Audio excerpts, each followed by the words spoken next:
नमस्कार dear viewers, তোমাদের সকলকে ডেস্টিনেশন কি ইউটিউব চ্যানেলে স্বাগত। দেখো আমরা আজকের ক্লাসে 2013 ঠিক আছে ডাব্লিউবিপি 2013 প্রিলিমসের যে কোশ্চেন সেটটি ছিল সেই সেটটি নিয়ে আলোচনা করব। তো প্রথমেই যে প্রশ্নটি আছে সেটি দেখে নাও। প্রথমেই যে প্রশ্নটি আছে সেটি হলো কি, এইচআইভি সংক্রমণ নিচের কোনটি দ্বারা শুধুমাত্র হয়ে থাকে বা শুধুমাত্র ছড়াতে পারে? পরস্পরকে আলিঙ্গন করলে, নাকি সাধারণ শৌচাগার ব্যবহার করলে, খাদ্য ভাগ করলে, নাকি অন্যের রেজার ব্যবহার করলে? তো মনে রাখবে এইচআইভি বা এডস যে রোগটি সেটি সংক্রমণ এইখানে কোনটির মাধ্যমে হয়? অন্যের রেজার ব্যবহার করলে। ঠিক আছে, এইচআইভি পেশেন্টের সাথে ঠিক আছে যদি আলিঙ্গন করা হয় সেক্ষেত্রে কিন্তু রোগটির সংক্রমণ হয় না। অন্যের রেজার ব্যবহার করলে বা সংক্রমিত ছুঁচ যদি ব্যবহার করা হয়, ঠিক আছে, সংক্রমিত ছুঁচ যদি ব্যবহার করা হয়, তাছাড়া কি সংক্রমিত ব্লাড এবং অসুরক্ষিত যৌন সম্পর্ক যদি করা হয়, অসুরক্ষিত যৌন সম্পর্ক যদি করা হয় সেক্ষেত্রে কিন্তু এইচআইভি বা এডস রোগটি সংক্রমিত হতে পারে। ঠিক আছে, এডস, ঠিক আছে, এডস হচ্ছে কি একটি ভাইরাস ঘটিত রোগ। কোন ভাইরাসের প্রভাবে হয়? ভাইরাসটির নাম হচ্ছে এইচআইভি, হিউম্যান ইমিউনোডেফিসিয়েন্সি ভাইরাস। ঠিক আছে, এইচআইভি। এই যে এডস বা এই যে এইচআইভি ভাইরাসটি, এটা হচ্ছে কি আরএনএ যুক্ত একটি ভাইরাস। ঠিক আছে, আরএনএ যুক্ত ভাইরাস, তার জন্য এটা কি বলা হয়? রেট্রো ভাইরাস বলা হয়। ঠিক আছে, কি বলা হয়? Retro virus, retro virus. ঠিক আছে, দেখো এই যে এডস, এই এডস যে রোগী এডস সংক্রমিত বা সংক্রমিত নয় তার জন্য কয়েকটি টেস্ট আছে। কি টেস্ট? একটা হচ্ছে কি এলিজা টেস্ট, এলিজা টেস্টের মাধ্যমেও বোঝা যায়। তাছাড়া কি আছে? ওয়েস্টার ক্লট টেস্ট বলেও একটি টেস্ট হয়। ঠিক আছে, ওয়েস্টার ক্লট টেস্ট, এই দুটো টেস্টের মাধ্যমে কিন্তু বোঝা যায় যে পেশেন্ট এইচআইভি পজিটিভ কি নেগেটিভ। ঠিক আছে, এরপর দেখো আমরা 1 ডিসেম্বর, ঠিক আছে, 1 ডিসেম্বর কী করি? এডস ডে হিসাবে পালন করি, এডস ডে হিসাবে পালন করে থাকি। এবং ভারতের প্রথম যদি বলা হয় এডস রোগী বা এইচআইভি পজিটিভ রোগী কখন পাওয়া গিয়েছিল? ফার্স্ট ইন্ডিয়াতে প্রথম কবে পাওয়া গিয়েছিল? 1968-এ ভারতে প্রথম এইচআইভি পজিটিভ রোগী পাওয়া গিয়েছিল। ঠিক আছে, তো এইগুলো হচ্ছে কয়েকটা ছোটোখাটো বিষয় যেগুলো তোমাদের এই এডস রোগ সম্বন্ধে জেনে রাখা প্রয়োজন। এরপর তোমাদের কাছে একটা প্রশ্ন হলো যেটা তোমরা কমেন্ট বক্সে জানাবে, সেটা হচ্ছে এডস এর সম্পূর্ণ নামটা কি? ঠিক আছে, এরপর দেখো পরবর্তী প্রশ্ন, দেখো শুষ্ক বরফ কার্বন ডাইঅক্সাইডের কঠিন রূপ। শুষ্ক বরফ মূলত শীতলীকরণের জন্য ব্যবহার করা হয় এবং জল থেকে তৈরি বরফ শুষ্ক বরফের থেকে ঠান্ডা। এইখানে বলা হয়েছে যে উপরের কোন তথ্যটি সঠিক? কেবল একমাত্র, নাকি কেবল দুইয়েরটা, নাকি 1 এবং 2, নাকি 1, 2, 3 সবগুলোই ঠিক? তো মনে রাখবে এই ক্ষেত্রে যেটা সঠিক হচ্ছে সেটা হচ্ছে কি শুষ্ক বরফ হচ্ছে কার্বন ডাইঅক্সাইডের কঠিন রূপ এবং শুষ্ক বরফ মূলত শীতলীকরণ অর্থাৎ কোনো কিছু ঠান্ডা করার জন্য ব্যবহার করা হয়। তাহলে 1 এবং 2 এই দুটাই হচ্ছে কি অ্যান্সার। ঠিক আছে, ব্যবহার করা হয়। এরপর দেখো শুষ্ক বরফ হচ্ছে কি কার্বন ডাইঅক্সাইডের একটি কঠিনতম রূপ। এটিকে শুষ্ক বরফ বলা হয় কারণ কি? এটাকে শুষ্ক বরফ বলা হয় তার কারণ হচ্ছে কি এটা কঠিন থেকে সরাসরি গ্যাসে পরিণত হয়ে যায়। ঠিক আছে, কঠিন থেকে তরলে পরিণত হয় না, কঠিন থেকে সরাসরি গ্যাসে পরিণত হয়ে যায়। ওই জন্য কার্বন ডাইঅক্সাইডের এই কঠিনতম রূপকে বলা হয় শুষ্ক বরফ। এরপর দেখো অন্তর্দয় পরিকল্পনা কিসে এর উদ্দেশ্য কী ছিল? অন্তর্দয় পরিকল্পনার প্রধান উদ্দেশ্য কী ছিল? শহরের গরিব মানুষদের উন্নয়ন, নাকি কৃষকদের উন্নয়ন, নাকি ভূমিহীন শ্রমিকদের উন্নয়ন, নাকি গরিব মানুষদের উন্নয়ন? তো অন্তর্দয় যে পরিকল্পনাটি এটির উদ্দেশ্য ছিল গরিব মানুষদের উন্নয়ন, বিশেষ করে যারা বিপিএল, ঠিক আছে, তাদের যাতে উন্নয়ন হয় সেই জন্য কিন্তু এই পরিকল্পনাটি চালু করা হয়েছিল। এরপর দেখো ভারতের সবুজ বিপ্লব নিচের কোন ক্ষেত্রে সবচেয়ে বেশি সফল? গম ও আলু, নাকি জোয়ার ও তৈলবীজ, নাকি গম এবং চাল বা ধান, ঠিক আছে, নাকি চা এবং কফি? তো ভারতের যে সবুজ বিপ্লব ঠিক আছে। তো ভারতের সবুজ বিপ্লব কিসের হয়েছিল? গম এবং ধান, ঠিক আছে, গম এবং ধান এই দুটির উপর বিষয় করে ভিত্তি করে সবুজ বিপ্লব হয়েছিল। এই যে সবুজ বিপ্লব, এই সবুজ বিপ্লবের জনক কাকে বলা হয়? সবুজ বিপ্লবের জনক ভারতে বলা হয় এম.এস. স্বামীনাথনকে। ইনি হচ্ছেন কে? ভারতের সবুজ বিপ্লবের জনক। এবং তোমাদেরকে একটা প্রশ্ন আমি দিচ্ছি, কারণ কি এই প্রশ্নটার উত্তর আমি অনেক ক্লাসেই তোমাদেরকে দিয়েছি, যে ভারতের সবুজ বিপ্লবের জন্য গমের কোন বীজটি ব্যবহার করা হয়? কোন বীজটি ব্যবহার করা হয় এটা কিন্তু তোমরা কমেন্ট বক্সে জানাবে, ঠিক আছে। এরপর দেখো, ভারতের জনক বলা হচ্ছে এম.এস. স্বামীনাথনকে, এবং গোটা বিশ্বে সবুজ বিপ্লবের জনক বলা হচ্ছে কাকে? ডক্টর নরম্যান বরলগকে। ডক্টর নরম্যান বরলগ, ঠিক আছে, এনাকে কি বিশ্বে সবুজ বিপ্লবের জনক বলা হয়। এরপর সবুজ বিপ্লবের মতোই হচ্ছে কি শ্বেত বিপ্লব। এই শ্বেত বিপ্লব কোন এরিয়াতে হয়েছিল? দুধ শিল্পের ক্ষেত্রে কিন্তু শ্বেত বিপ্লব হয়েছিল, ঠিক আছে। শ্বেত বিপ্লবের জনক বলা হয় ডক্টর ভার্গিস কুরিয়ানকে। কাকে বলা হয়? ভার্গিস কুরিয়ান, ঠিক আছে। এবং নীল বিপ্লবের জনক কাকে বলা হয়? এটাও খুব গুরুত্বপূর্ণ। নীল বিপ্লবের জনক কাকে বলা হয়? অরূপ কৃষ্ণন।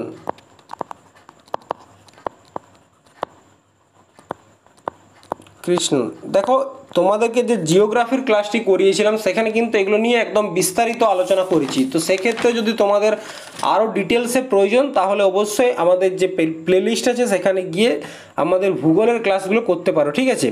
এরপর দেখো, সংসদ নির্বাচনে ভোট দেওয়ার অধিকার, ঠিক আছে, এটি কি মৌলিক অধিকার, নাকি রাজনৈতিক অধিকার, নাকি আইনি অধিকার, নাকি স্বাভাবিক একটা অধিকার?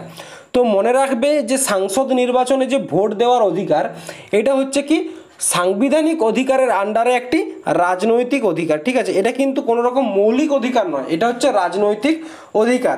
এবং যখনই ভোট দেওয়ার কথা বলা হচ্ছে, তখনই তোমাদেরকে একটা কমিশনের কথা মনে রাখতে হবে, সেটা হচ্ছে ইলেকশন কমিশন, ঠিক আছে। এই ইলেকশন কমিশনের চর্চা আমাদের ভাগ 15 আর্টিকেল নাম্বার 324 থেকে 329-এর মধ্যে করা হয়েছে। এবং এখানে তোমাদেরকে আরও একটা জিনিস মনে রাখতে হবে, একটা হচ্ছে কি সংবিধান সংশোধন।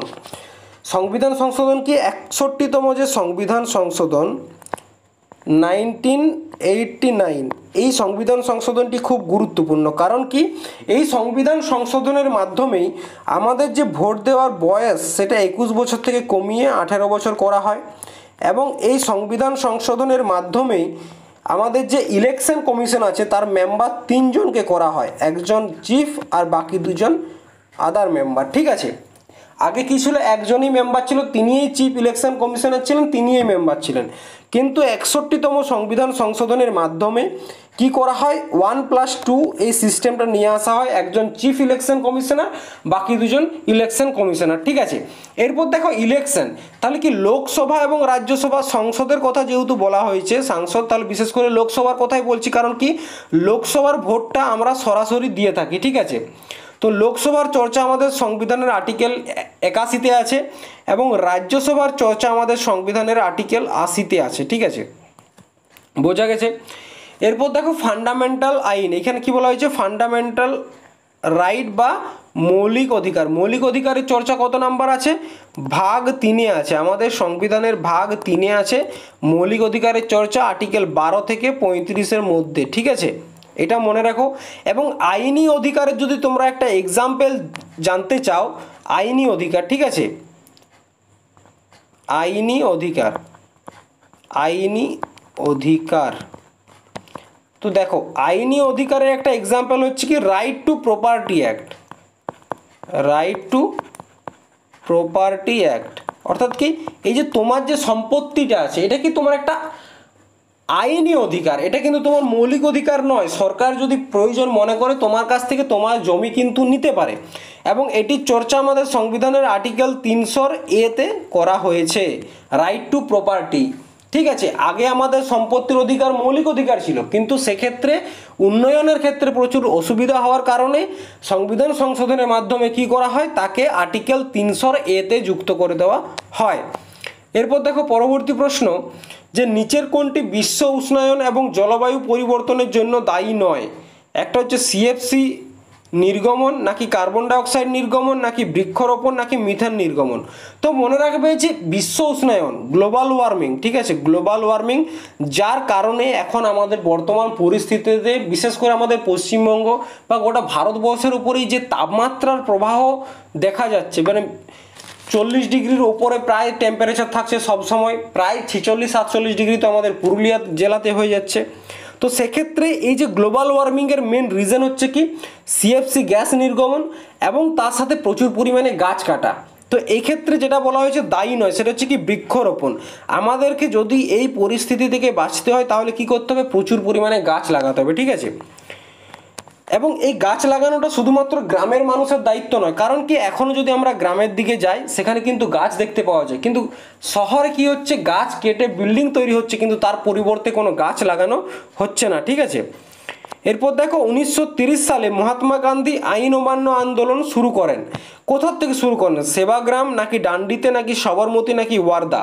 তো মনে রাখবে 1930-এর যে আইন অমান্য আন্দোলন সেটি সবরমতী আশ্রম থেকে চালু হয়েছিল। কোথার থেকে, সবরমতী আশ্রম থেকে। এবং এই 1930 সালেই 12ই মার্চ কি শুরু হয়, ডান্ডি অভিযান।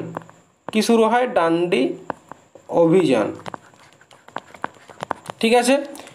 নেক্সট দেখো বারদৌলি সত্যাগ্রহের নেতা কে? সর্দার বল্লভভাই প্যাটেল, মহাত্মা গান্ধী, নাকি বল্লভভাই জি প্যাটেল, নাকি মহাদেব দেশাই? তো বারদৌলি সত্যাগ্রহ যেটি 1928 সালে হয়, এটির নেতা ছিলেন সর্দার বল্লভভাই প্যাটেল। দেখো বারদৌলি সত্যাগ্রহটা কি, 1928 সালে এই সত্যাগ্রহটি হয়। এটির মূল উদ্দেশ্য কি, এই মূল উদ্দেশ্য ছিল কৃষি কর বৃদ্ধি করা, ঠিক আছে। তো গুজরাটের বারদৌলি গ্রাম থেকে এই আন্দোলন শুরু হয় এবং এখানে কি হয়েছিল, ইংরেজরা কৃষকদের যে কর, কৃষিকার্যের উপর যে কর, সে করটা প্রচুর পরিমাণে বৃদ্ধি করে এবং এই কর বৃদ্ধির প্রতিবাদেই যে আন্দোলন সেটি বারদৌলি সত্যাগ্রহ নামে পরিচিত। এবং এই বারদৌলি সত্যাগ্রহের পরেই সর্দার বল্লভভাই প্যাটেলকে কিন্তু সেখানকার মানুষজন সর্দার উপাধি দিয়েছিলেন, ঠিক আছে, এটাও কিন্তু মনে রেখো। এরপর দেখো কোন ভিটামিন ভাইরাল ইনফেকশন চিকিৎসার জন্য কার্যকারী? Vitamin C, vitamin A, vitamin B, নাকি ভিটামিন কে? তো মনে রাখবে যে ভাইরাল ইনফেকশন সেইগুলো ট্রিটমেন্টের ক্ষেত্রে ভিটামিন সি খুব উপকারী, ঠিক আছে। এবং এই ভিটামিন সি এর একটি বিশেষত্ব আছে, সেটি কি, ভিটামিন সি কিন্তু আমরা শরীরে স্টোর করে রাখতে পারি না। আমাদের যে ঘাম বা আমাদের যে ইউরিন, তার মাধ্যমে কিন্তু ভিটামিন সি আমাদের শরীর থেকে বাইরে বের হয়ে যায়, ঠিক আছে। এই ভিটামিন সি এর রাসায়নিক নামটা কি? Ascorbic acid. রাসায়নিক নাম খুব গুরুত্বপূর্ণ, অ্যাসকর্বিক অ্যাসিড, ঠিক আছে, খুব গুরুত্বপূর্ণ। বোঝা গেছে? আমাদের ইমিউনো সিস্টেমকে স্ট্রং করে এই ভিটামিন সি। এরপর দেখো ভিটামিন সির আরও একটি কাজ আছে, সেটা কি, ভিটামিন সি আমাদের যে ডাব্লিউবিসি বা হোয়াইট ব্লাড সেল যেগুলো আছে তাদের যে কার্যকারিতার ক্ষমতা সেটাই কি করে, বৃদ্ধি করে, কার্য করার ক্ষমতাকে বৃদ্ধি করে ভিটামিন সি। এরপর দেখো ভিটামিন এ, ঠিক আছে, ভিটামিন এ এর রাসায়নিক নামটা কি? রেটিনল। রাসায়নিক নাম হচ্ছে রেটিনল, ঠিক আছে, রাসায়নিক নাম রেটিনল। এটা কি করে, রাতের বেলায় আমাদের যে দৃষ্টি, সেই দৃষ্টি আমরা যাতে ভালোভাবে দেখতে পারি সেক্ষেত্রে সহায়তা করে। এবং ভিটামিন এর অভাবে কি হয়, রাতকানা রোগ হয়, ঠিক আছে, রাতকানা রোগটি ভিটামিন এর অভাবে হয়, ঠিক আছে। এরপর দেখো ভিটামিন ডি। ভিটামিন ডি এর রাসায়নিক নাম কি? ক্যালসিফেরল। ক্যালসিফেরল। এই ভিটামিন ডি আমরা কোথা থেকে পাই? সকালের সূর্য থেকে আমরা বিশেষ করে ভিটামিন ডিটা পাই। এখনকার সূর্যের তাপ থেকে কিন্তু ভিটামিন ডি তোমরা নিতে যেও না, নয়তো সানস্ট্রোক হয়ে যাবে, ঠিক আছে। তো ভিটামিন ডি হচ্ছে কি, ক্যালসিফেরল। এবং এগুলো কি করে, আমাদের হাড় এবং দাঁতকে শক্ত করে। এবং ভিটামিন ডি এর অভাবে কোন রোগটি হয়, সেটা হচ্ছে রিকেটস রোগ হয়, রিকেটস, ঠিক আছে। এরপর দেখো আরও একটি গুরুত্বপূর্ণ vitamin, vitamin K. Vitamin K এর রাসায়নিক নাম কি? ফাইলোকুইনান। ফাইলোকুইনন, এটা হচ্ছে কি ভিটামিন কে রাসায়নিক নাম ভিটামিন ই। ভিটামিন ই এর রাসায়নিক নামটা কি? টোকোফেরল। টোকোফেরল। এবং ভিটামিন ই এর অভাবে আমাদের কি হয়? ইনফার্টিলিটি বা বন্ধ্যাত্ব যে রোগটি সেটি হয়। এরপর দেখো এখানে একটা আছে কি ভিটামিন বি। ভিটামিন বি এর কতগুলি ভাগ আছে? একটা আছে কি ভিটামিন বি1, ভিটামিন বি2, বি3, বি5, বি7, বি12। ঠিক আছে, তো বি1 এর নাম হচ্ছে থাইমিন, বি2 এর নাম হচ্ছে রিবোফ্লোবিন, বি3 হচ্ছে নিয়াসিন, বি5 প্যান্টোথেনিক অ্যাসিড, বি7 বায়োটিন, বি12 সায়ানোকোবালামিন। ঠিক আছে, এগুলো হচ্ছে কি ভিটামিন বি এর ভাগ। এরপর দেখো সূর্য ওঠার একটু আগে এবং সূর্য ডুবার একটু পরেই দ্রাঘিমা রেখার নিচে সূর্যকে দেখতে পাওয়ার কারণ কি? দ্রাঘিমা রেখার নিচে প্রতিসরণ নাকি নিম্নচাপ নাকি অভ্যন্তরীণ পূর্ণ প্রতিফলন নাকি বিচ্ছুরণ? তো মনে রাখবে যে সূর্য ওঠার আগে এবং সূর্য ডোবার পরেও আমরা যে সূর্যকে দেখতে পাই তার মেন কারণ হচ্ছে কি প্রতিসরণ।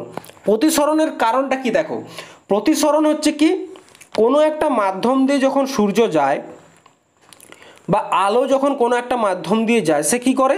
তার গতিপথ থেকে একটু সরে আসে বা একটু দূরে চলে যায় এবং বায়ুমণ্ডলীয় ধূলিকণার প্রভাবে, ঠিক আছে, বায়ুমণ্ডলীয় ধূলিকণার প্রভাবে আমরা কি দেখতে পাই? বায়ুমণ্ডলীয় ধূলিকণার প্রভাবে আমরা দেখতে পাই যে সূর্যটা যখন দিগন্তের কাছে পৌঁছায়, দিগন্তের কাছে যখন সূর্য পৌঁছে যায় বা সূর্যোদয় যখন হয় সেই সময় কি আলোটা হয় কি বায়ুমণ্ডলের মধ্যে ছড়িয়ে পড়ে, যার ফলে আমাদের মনে হয় যে এখনও সূর্যটা আকাশের মধ্যে রয়েছে। এটার মেন কারণ হচ্ছে কি প্রতিসরণ। এরপর দেখো প্রতিসরণটা কাকে বলে? প্রতিসরণ যদি দেখো লঘু মাধ্যম থেকে ঘন মাধ্যমের সময় যদি আলোর প্রতিসরণটা দেখো তোমরা, ঠিক আছে, ধরো লঘু মাধ্যম থেকে ঘন মাধ্যমে যাচ্ছে, আলোটা ঠিক এরমভাবে পড়লো, তারপর এটা যাওয়ার গতিপথটা হওয়া উচিত ঠিক এরমভাবে সোজাসুজি, ঠিক আছে, কিন্তু আলোর গতিপথটা হয় ঠিক একটু বেঁকে যায়। ঠিক আছে, এই যে সরে যাওয়াটা এটাকে বলা হচ্ছে প্রতিসরণ। প্রতিসরণ, ঠিক আছে। তাহলে কি আলো যখন লঘু মাধ্যম থেকে ঘন মাধ্যমে যায় তখন আলো অবিলম্বের দিকে সরে আসে, এটাকে বলা হচ্ছে কি প্রতিফলন। আবার যখন কোনো একটি আলো ঘন মাধ্যম থেকে লঘু মাধ্যমের দিকে যায়, ঘন মাধ্যম থেকে লঘু মাধ্যমের দিকে যায় তখন কি হয়? তখন আলোটি অবিলম্বের বিপরীত দিকে সরে যায়, অবিলম্ব থেকে দূরে সরে যায়। ঠিক আছে, এখানে একটা কি ছিল? আলোর বিচ্ছুরণ। আলোর বিচ্ছুরণ কাকে বলে জানো? আলোর বিচ্ছুরণ হচ্ছে কি বহুবর্ণী কোনো একটা আলো, ধরো কোনো একটা বহুবর্ণী আলো, সেটা কি কোনো একটা স্বচ্ছ বা কোনো স্বচ্ছ মাধ্যমের উপর দিয়ে, ধরো প্রিজমের মাধ্যম দিয়ে, ঠিক আছে, তো কোনো একটা স্বচ্ছ মাধ্যমের উপর দিয়ে যখন প্রতিসৃত হয়, যখন আলোটি যায় তখন কি হয়? বিভিন্ন বর্ণে সেই আলোটি বিভক্ত হয়ে যায়। এই যে বিভিন্ন বর্ণে আলোর বিভক্ত হওয়াটা তাকে বলা হচ্ছে আলোর বিচ্ছুরণ। যদি তোমরা এক্সাম্পল হিসাবে নাও, ধরো এটা একটা প্রিজম, ঠিক আছে, এটার মাধ্যমে দিয়ে যদি একটা বহুবর্ণীয় আলো যায়, এই যে মোবাইলের যে স্ক্রিনটা এই সময় আছে এটার মধ্যে কি বহুবর্ণীয় আলো আছে, এই আলোটাই যদি কোনো একটা প্রিজমের মধ্য দিয়ে যায়, কোনো একটা স্বচ্ছ মাধ্যমের উপর দিয়ে যায়, তখন কি হয়? এই মাধ্যমটা পার করার পর বিভিন্ন আলো, বিভিন্ন রঙের আলোতে কি হয়?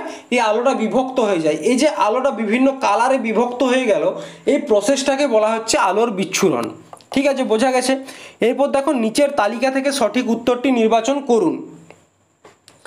তো এই যে সঠিক উত্তর এটা তোমরা করো, আমি একটু জলটা খেয়ে নিই, ঠিক আছে, তোমরা এই কোশ্চেনটা করো।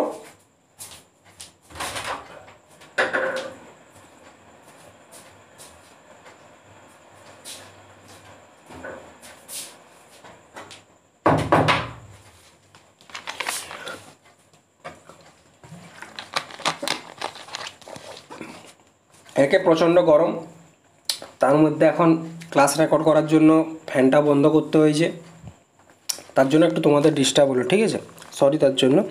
তো এরপর দেখো নিচের তালিকা থেকে সঠিক উত্তর, lactic acid, tartaric acid, oxalic acid এবং সাইট্রিক অ্যাসিড, তাহলে আমাদেরকে মেলাতে হবে, ঠিক আছে।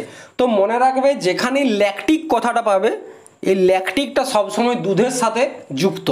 আর টক দই কোথার থেকে হয়? দুধ থেকে হয়। তাহলে ল্যাকটিক অ্যাসিড কিসের জন্য? টক দই। টক দইয়ে ল্যাকটিক অ্যাসিড থাকে। আর সাইট্রিক অ্যাসিড যে লেবুতে থাকে এটা আমরা ছোটোর থেকেই শুনে আসছি, এবং এই সাইট্রিক অ্যাসিডের রাসায়নিক সংকেত কি? C6H8O7, ঠিক আছে। অক্সালিক অ্যাসিড কিসে দেখতে পাওয়া যায়? টমেটোতে দেখতে পাওয়া যায়, এবং টার্সারিক অ্যাসিড তেঁতুলে দেখতে পাওয়া যায়। ঠিক আছে, এরপর দেখো 1943 সালে ইন্ডিয়ান ন্যাশনাল আর্মি বা আইএনএ কোথায় আত্মপ্রকাশ করে?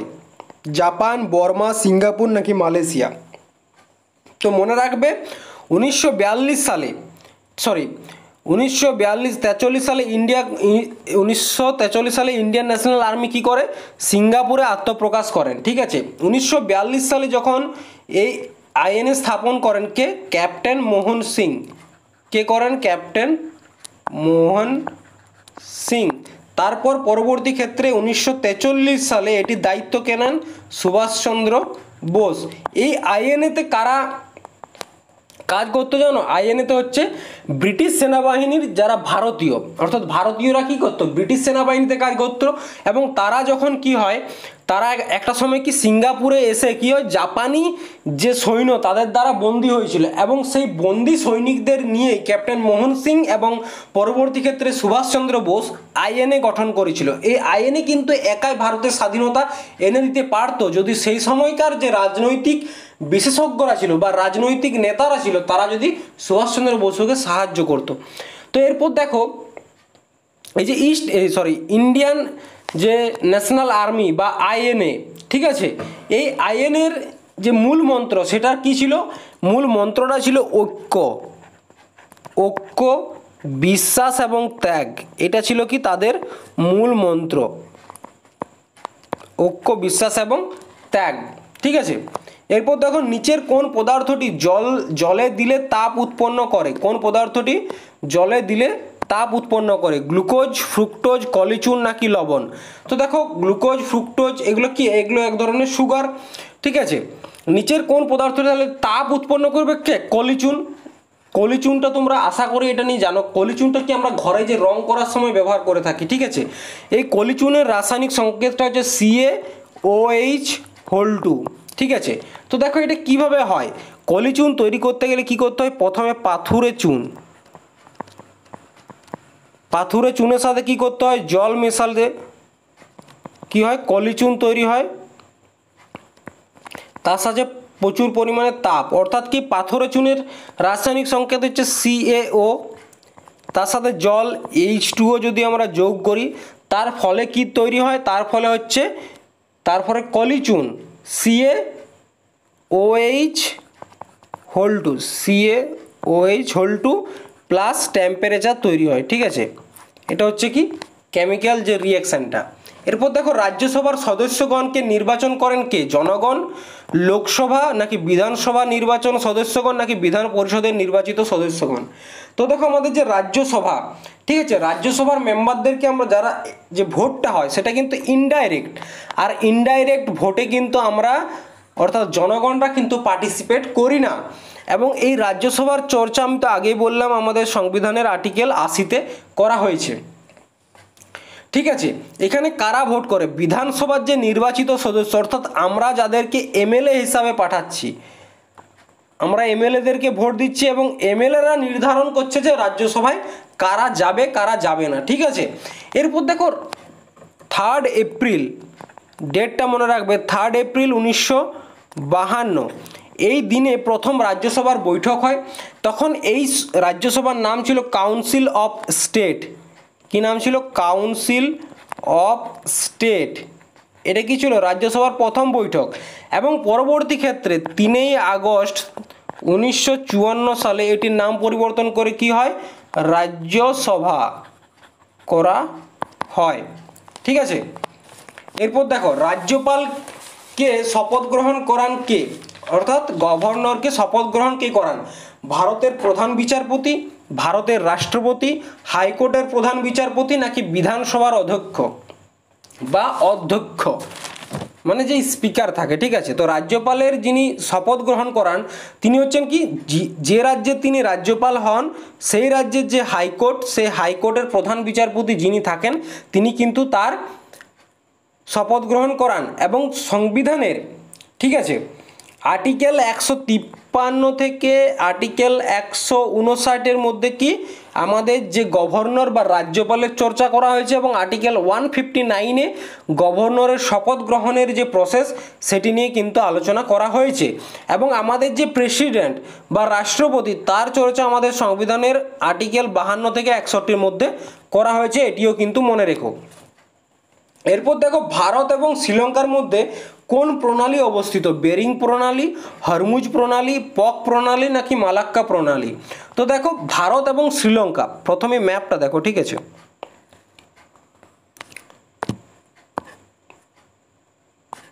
এক মিনিট, ম্যাপটা একটু ঠিকঠাকভাবে আঁকি।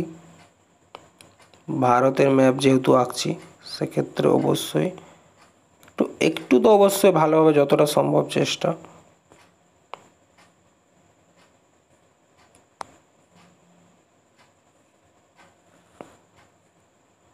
ঠিক আছে, চেষ্টা করলেন যতটা সম্ভব। এরপর দেখো এখানে কি আছে? শ্রীলঙ্কা। তো এই যে ভারত এবং শ্রীলঙ্কার মধ্যে যে এই যে প্রণালীটা, এই প্রণালীটিকে কি বলা হয়? এই যে জলের যে প্রণালী, এই ছোট্ট এরিয়াটা, এটা কি বলা হয়? এটাকে বলা হচ্ছে পক প্রণালী, PALK, পক প্রণালী। ঠিক আছে, এবং এই যে বেরিং প্রণালী বা হরমুজ প্রণালী বা মালাক্কা প্রণালী কোথায় অবস্থিত সেটা তোমরা দেখো। প্রথমে আছে কি? বেরিং প্রণালী, বেরিং স্ট্রেট। ঠিক আছে, তো আমেরিকার যে আলাস্কা এবং রাশিয়া, অর্থাৎ কি এশিয়া এবং আমেরিকা, দেখো এখানে আমরা জানি যে এশিয়া একদিকে এশিয়া একদিকে, আমেরিকা একদিকে, কিন্তু আমাদের পৃথিবীর ম্যাপটা কি? গোল, পৃথিবীটা গোল। এবং এখান থেকে যখন মাঝ দিয়ে বরাবর ভাগ করা হয় তখন কি হয়? এই পাতাটা খুলে এই সাইডে চলে যায়, এই পাতাটা খুলে এই সাইডে চলে যায়। তাহলে এই যে মাঝের এরিয়াটা পিছন দিক থেকে ছিল, তারা তো পাশাপাশি, ঠিক সেই জন্য রাশিয়া এবং আমেরিকার যে আলাস্কা, এই দুটো খুব পাশাপাশি। তাদের মধ্যে যে দুটো ছোট যে ন্যারো এরিয়া আছে জলের, তাকে বলা হচ্ছে স্ট্রেট। সেটা কি নাম? কি? Bering Strait. ঠিক আছে, তাহলে রাশিয়া এবং আলাস্কার মধ্যে অবস্থিত হচ্ছে বেরিং স্ট্রেট। এরপর হচ্ছে স্ট্রেট অফ হরমুজ বা হরমুজের জলসন্ধি, সেটা হচ্ছে কি? Persian Gulf. এটাকে বলা হচ্ছে কি? Persian Gulf. এটাকে বলা হচ্ছে পার্সিয়ান গালফ, এবং এটাকে বলা হচ্ছে গালফ অফ ওমান। এই যে এরিয়াটা, এই দুটাকে জয়েন করছে কি? একটা জলসন্ধি। এই জলসন্ধিটিকে কি বলা হয়? স্ট্রেট অফ হরমুজ বা হরমুজের সন্ধি। এবং কোন দুটি দেশকে আলাদা করছে? ইরানকে আলাদা করছে, তার সাথে UAE এবং ওমানকে কিন্তু আলাদা করছে এই জলসন্ধিটি। এরপর দেখো মালাক্কা যে জলসন্ধি বা প্রণালীটি আছে সেটি কোথায় অবস্থিত? মালাক্কা হচ্ছে কি আমাদের আন্দামান সাগরের কাছে, মায়ানমার এবং ইন্দোনেশিয়াকে আলাদা করছে কে? মালাক্কা প্রণালী। ঠিক আছে, বোঝা গেছে আশা করি। এরপর দেখো কোন ভারতীয় মহিলা প্রথম এভারেস্ট জয় করেন? জুনকো তাবেই, বাচেন্দ্রী পাল, আরতি সেন নাকি MS মেরি কম? তো মনে রাখবে 23শে মে, ডেটটা হচ্ছে তোমার 23শে মে 1984, ভারতের প্রথম মহিলা যিনি কিনা এভারেস্ট জয় করেছিলেন তার নাম হচ্ছে কি? বাচেন্দ্রী পাল। কে? বাচেন্দ্রী পাল। এবং প্রথম যিনি এভারেস্ট জয় করেছিলেন তার নাম হচ্ছে কি? Edmund Hillary. এটা নিয়ে একটা ক্লাস 6-এ হয়তো স্টোরি আছে ইংলিশ বইয়ে, এডমন্ড হিলারি এবং তেনজিং নরওয়ে। ঠিক আছে, তেনজিং নরগে, এই দুজন কি হয়? প্রথম যে এভারেস্ট তারা জয় করেন মে 29, 1953 সাল। ঠিক আছে, সালটা হচ্ছে 53। এবং এই যে এভারেস্ট, ঠিক আছে, এই এভারেস্টকে নেপালে কি বলা হয় জানো? সাগর মাথা। এভারেস্টকে নেপালে বলা হয় সাগর মাথা। এবং প্রথম ভারতীয় হিসাবে দেখো বাচেন্দ্রী পাল কি ছিলেন? প্রথম ভারতীয় মহিলা, কিন্তু প্রথম ভারতীয় হিসাবে যদি বলা হয় কে এভারেস্ট জয় করেছিলেন, তখন নামটা মনে রাখবে, অবতার সিং চিমা।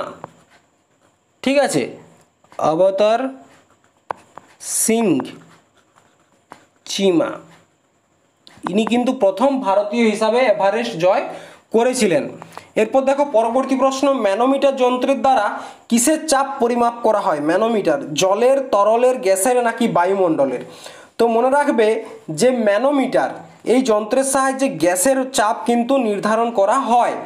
গ্যাস বলতে কি, আমাদের ঘরে যে এলপিজি সিলিন্ডার গ্যাসগুলি আছে, বিশেষ করে সেই ধরনের গ্যাস ব্যবহার করা, গ্যাসকে চাপটা মাপার জন্য কিন্তু ম্যানোমিটার যন্ত্র ব্যবহার করা হয়। এবং বায়ুমণ্ডলের চাপ মাপার জন্য কি করা হয়?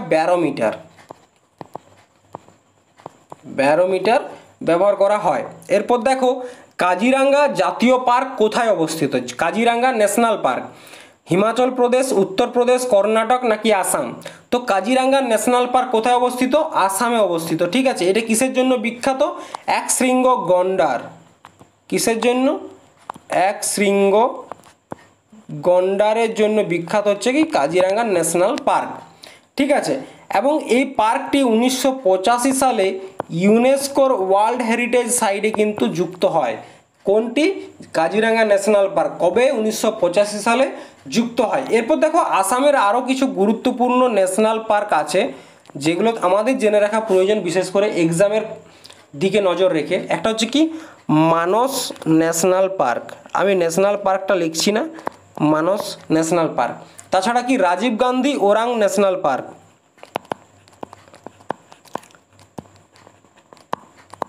Rajib Gandhi Orang national park. ঠিক আছে, আরেকটা কি আছে?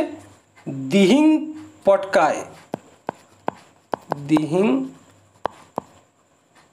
পটকায় ন্যাশনাল পার্ক। দেখো এই যে অ্যানালাইসিসগুলো তোমাদের সামনে করছে, এগুলোর কিন্তু পিডিএফ আমি দিতে পারবো না, কারণ কি আমার অত টিম নেই যে আমি সেগুলোকে আবার টাইপ করাবো, আবার নিজে আমি টাইপ করবো। দেখো এত কিছু করা তো আমার পক্ষে পসিবল নয়। আমি তোমাদের জন্য যতটা করা পসিবল আমি নিজে হাতে লিখছি, এবং তোমরাও তাতে লিখতে পারো, সেই সময়টা কিন্তু আমি তোমাদেরকে দিচ্ছি। তাই তোমরা একটু চেষ্টা করো যাতে এটা নিজেরা লিখে নিতে পারো। এই যে এক্সপ্লেনেশনগুলো আছে, তোমাদেরকে কোশ্চেনের পিডিএফটা অবশ্যই আমি দিয়ে দেবো, তোমরা সেখান থেকে কোশ্চেনগুলো তো পেয়ে যাবে, কিন্তু উত্তরগুলো কি করবে? নিজেরাই কিন্তু একটু ক্লাসটা করতে করতে লিখে নিও।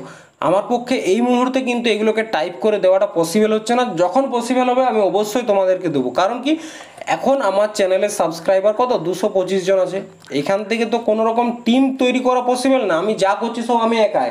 ক্লাসের এইটুকু পিডিএফটা বানানো, ক্লাসের কোশ্চেন রেডি করা, তাছাড়া কি এই ক্লাসটার এডিটিং করা, সেটাও কিন্তু আমাকে করতে হয়। সেক্ষেত্রে তোমরাও একটু আমাকে হেল্প করো। ঠিক আছে, তো দেখো আজকে যে প্রশ্নগুলো ছিল খুব গুরুত্বপূর্ণ প্রশ্ন ছিল।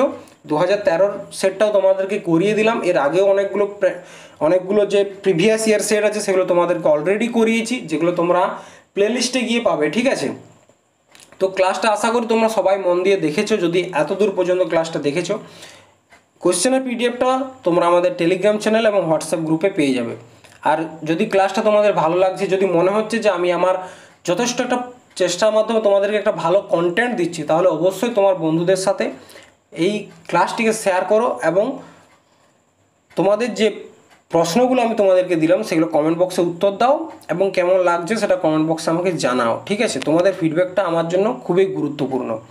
তো আজকে ক্লাসটা এখানে সমাপ্ত করছি। ধন্যবাদ, জয় হিন্দ।